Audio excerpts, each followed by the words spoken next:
काय करतेस तो? मी मी मलम लावत होते. डॉक्टरांनी दर 1 तासाने मलम लावायला सांगितलं होतं, तेच लावत होते. काही गरज नाहीये. मी लावते ना. दे, मी लावते.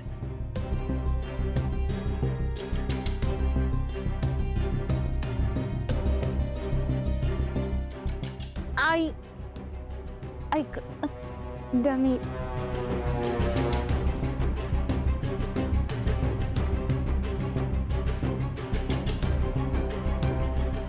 आई ऐक. आई हळू, मी झोपायत. पाया घडलाय. माझं ऐकत का नाही? बोलले ना मी मलम लावते. मला माहिती आहे तुम्हाला खूप त्रास होतोय. जर घरात कोणी असतं तर मी स्वतः त्यांना मलम लावायला बोलवलं असतं. पण मी आता नाही ऐकणार तुमचं. वाटल्यास तुम्ही हवं ती शिक्षा द्या, पण मी नाही ऐकणार.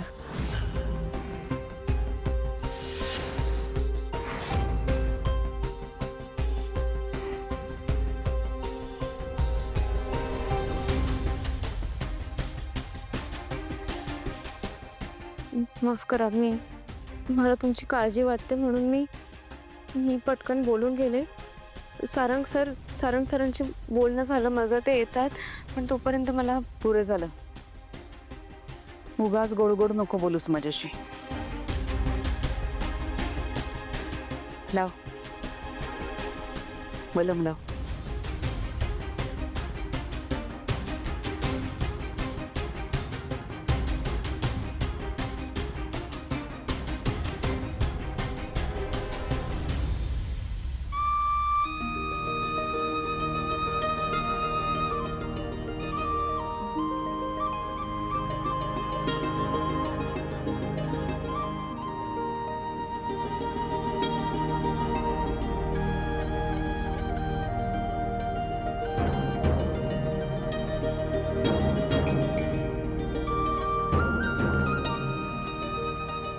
द्या.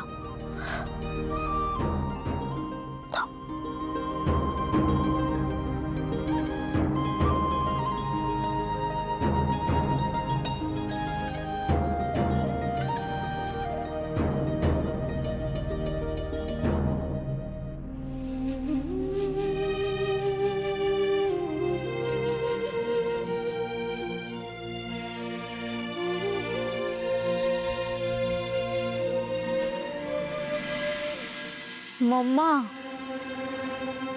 अगं काय मम्मा? मला बघायला आली होतीस ना की तुझी मम्मा तुझ्याशिवाय जिवंत आहे की मेली आहे? तर मग नीट बघून घे. मी मस्त आहे, आनंदात, एकदम ठणठणीत, तुझ्या शिवाय सुद्धा. झालं समाधान? बघितलं? चला या आता. तर चल. मम्मा, अगं सोड ना आता सगळं. जे झालं ते झालं, आता विसरून जा ना. तेच धरून बसणार आहेस का? अगं मम्मा, लग्नानंतर आम्ही पहिल्यांदा घरी आलोय, तर तू आता आम्हाला आल्या पावलीच परत पाठवणार आहेस? आज लवकर कुणी घरी येऊ नये. आई आणि सावली वहिनीची जवळीक होण्यासाठी त्यांना एकटं सोडायचंय. मग काय अपेक्षा आहे तुझी? हा एवढा पाहुणचार केला ना, एवढा बस झाला तुमच्यासाठी.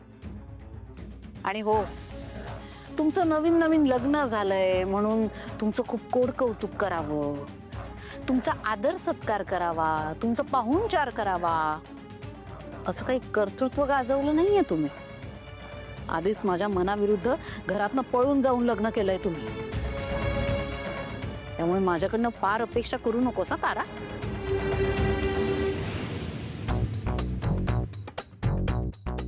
Plan number 312. Okay okay. काय कोणता? कोणता?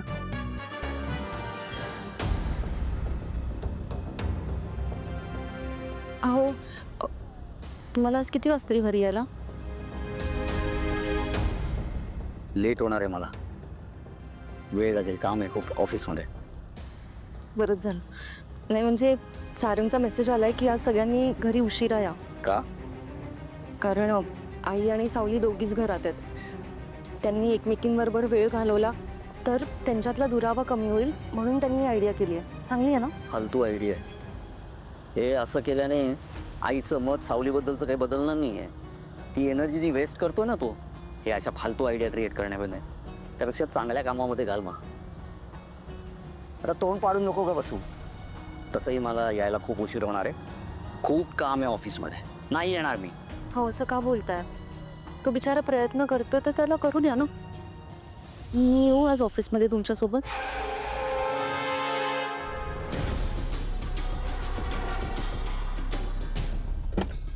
अमृता उत्तर, माझ्याबरोबर ऑफिसमध्ये यायची काही एक गरज नाही आहे. अमृता उत्तर.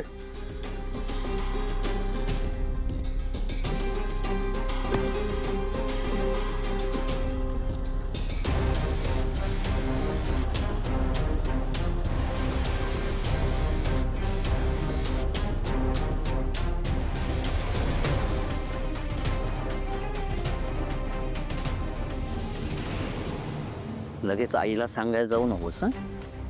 कळलं का?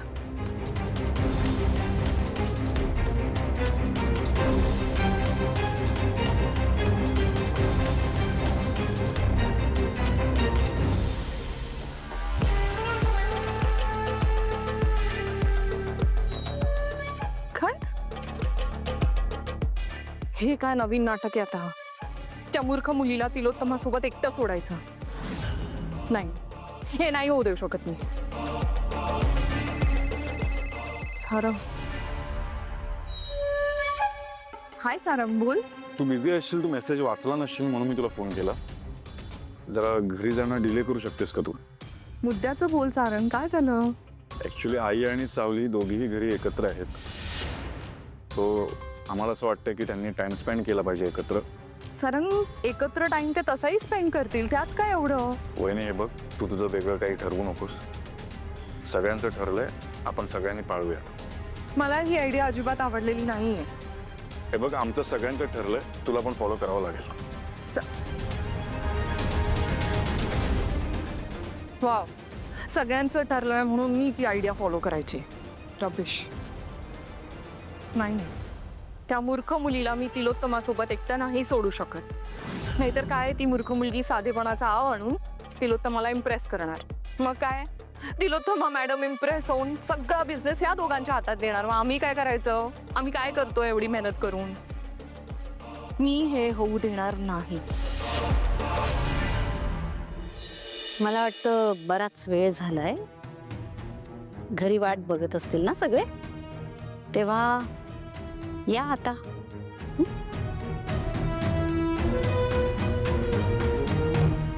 तारा मॅडम थांबा.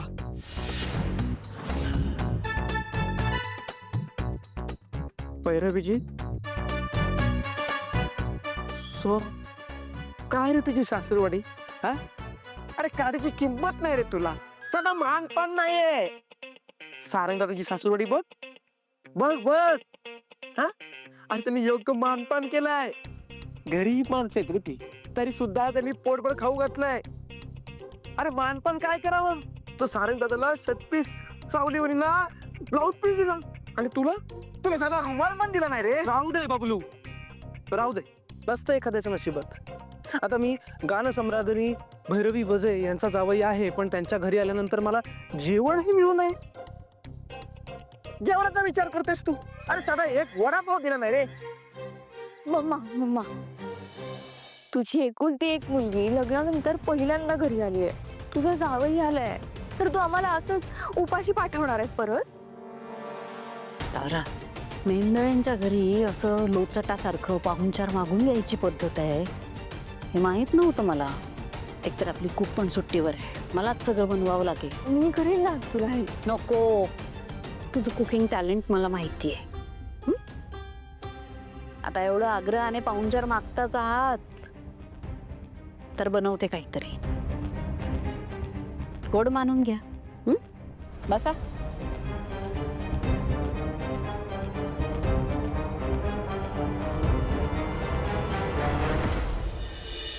सारंग, आपला प्लॅन बहुतेक सक्सेसफुल होतो असं दिसतंय. तुला माहितीये, मी या सगळ्यांना सांगितलं की इतक्यात घरी कोणी जाऊच नका. आता बघूया. अरे होणार, आपला प्लॅन सक्सेसफुल होणार. आपण एका चांगल्या गोष्टी करता प्लॅनिंग केलंय. 100% सक्सेसफुल होणार. ते सगळं ठीक आहे बाबा, पण आईचा स्वभाव तो कसा बदलणार? मुळात आईचा स्वभाव असा कधीच नव्हता, तो झालाय. आणि स्वभाव बदलायचा असेल तर विचार बदलावे लागतील. अरे बदलणार, तिलोत्तमाचा विचार बदलणार, तिचा स्वभाव बदलणार, माझी 100% खात्री आहे. बस बस, बाबांनी खात्री दिली आहे ना, आता होणार, बदलणार.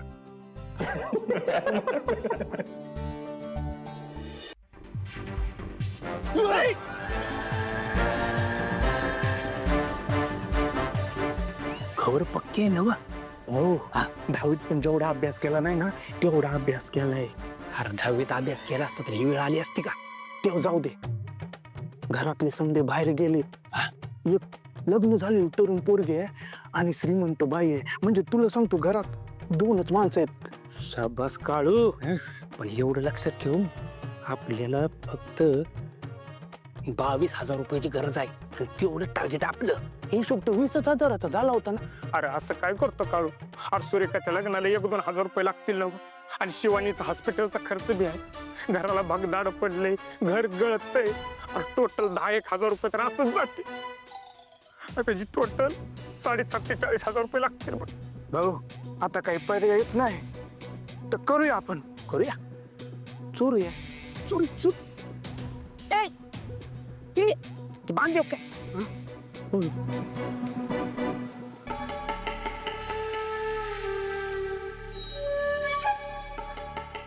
मी समोर जाण्यापेक्षा यांच्या अपरोक्ष जाऊन घरात प्रॉब्लेम्स क्रिएट केले तर नाही, म्हणजे सारंगने विचारलं तर सांगता येईल की बाबा मी घरी गेलेच नाही.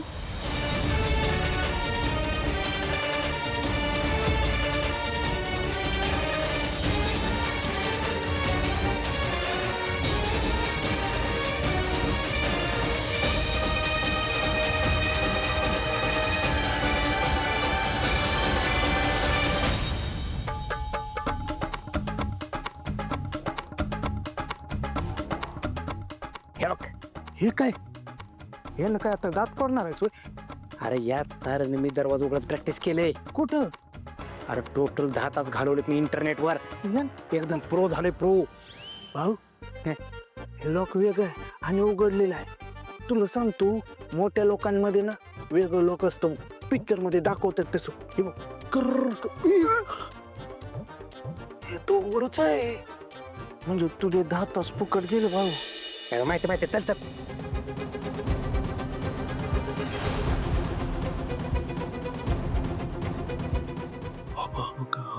केव्हा बघला तिच्या आईला. हे बुद्धिबळ पण आहे. इथे काय बुद्धिबळ खेळायला आलाय? ठीक आहे, राईटला जाऊया. राईटला म्हणजे राईट काम होईल.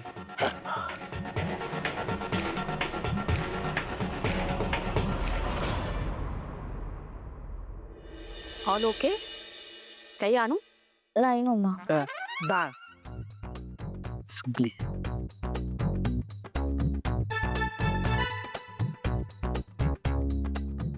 आणते.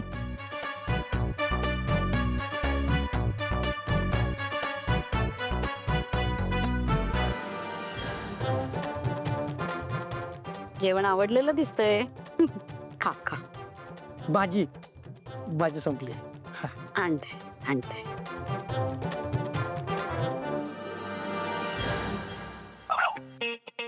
थोडा आरामात जेव ना, रात्री परत वेळ काढायचा आहे. मला हळून जेवता येत नाही. त्या बॅगचा मी जास्त जेवतो. हा, अरे किती जेवशील? जेव.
काय समजते स्वतःला? ह्या मूर्ख मुलीला सळो की पळो करून सोडेन मी. खूप इरिटेट करून ठेवलं. त्या मूर्ख मुलीला मॉमच्या नजरेत वर यायचंय ना. कशी येते मॉमच्या नजरेत वर हेच बघते मी. Idiot.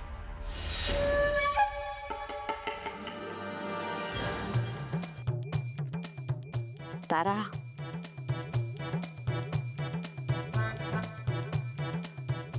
हा मम्मा. सोहमचं ठीक आहे, सोहम बेताने जेवतोय, पण सोबत हा बकासूर कोण म्हटलाय? तारा बस हा, बस. आता आवरा याला. तारा 42 चपात्या खाल्ल्या आणि 42 माझे हात दुखायला लागलेत. आता मी लाटणं घाली ना याच्या डोक्यात. हा झालं. मस्त जेवण होतं, मस्त. माझा आशीर्वाद लागो. अन्नदाता सुखी भव. म्हणे सुखी बाबा, माझे हात दुखी झाले याच्यासाठी चपात्या लाटून लाटून. तारा सांगून ठेवते ना, आज आणला याला, परत याला कधी आणलंच ना तर याद राख, लोटण्याने बढवीन तुला मी. कुठे ठेवलं लक्षातच येत नाहीये.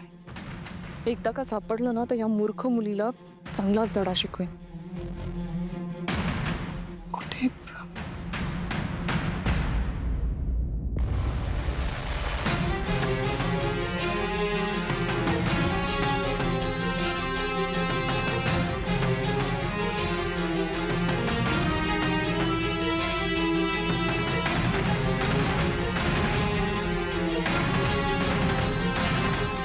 हीच तर शोधत होते मी. कॉकरोच. ती मूर्ख मुलगी कॉकरोचला खूप घाबरते. आता हे कॉकरोच मी तिच्यावर टाकणार, मग ती आरडाओरडा करणार, तमाशा करणार, आणि मग काय त्यांना सारंगला बोलवावंच लागेल. मग काय, कसा करतील एकमेकांसोबत टाइम स्पेंड? मग तू कॉकरोच सोबत टाइम स्पेंड कर.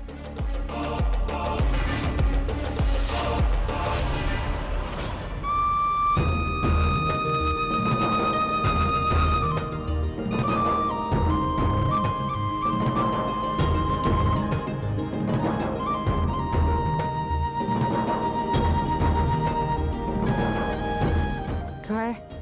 तिलोत्तमा मॅडम, मी तुमच्यासाठी वरण भात बनवते. तुम्हाला ते पचायला हलकं जाईल औषधांसोबत.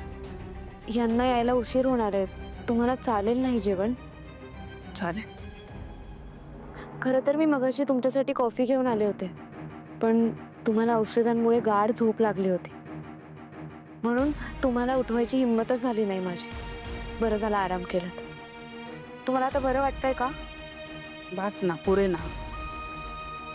एवढं गोड गोड नको वागूस माझ्याशी. झेपत नाही मला.